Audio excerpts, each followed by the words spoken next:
Cooking on a Blackstone is really fun, but after you're through, you got to clean it.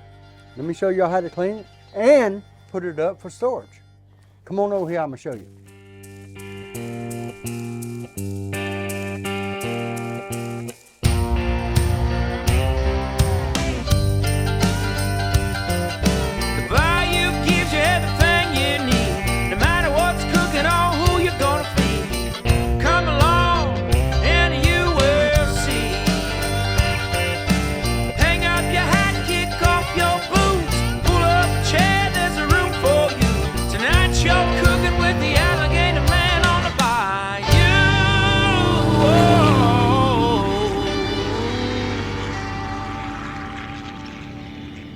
Alright y'all, we fixed to clean this Blackstone up.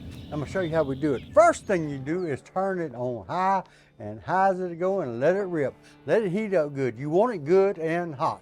Once you get your Blackstone heated up real good, I like to take this scraper here and just scrape it all to one side, pile it up, throw it in the trash. Make sure you get all of it off. Once you get that off, squirt water on it. Get you some fresh paper towels.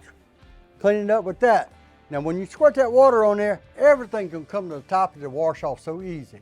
Usually I'll put a little olive oil on it or something, it'll be ready for the next day. But we're gonna put this in up storage. So we're gonna use some of Blackstone's griddle seasoning and conditioner. Put a little thin coat on it, keep it hot. Don't never turn it off, keep it all hot. Put a little thin coat with a paper towel. I like to let it get heated up really good again. Go back, put another little coat. All right, we got the griddle all cleaned up. Now we gotta clean the rest of it. Y'all watch how we do this. Hey, get some of this Blackstone degreaser spray. Spray it all over it, let it sit a second. You get your paper towel, wipe it all down good. When you're through with that, get some of the Blackstone cleaning cloth. You can do all the front, the knobs, all that good stuff.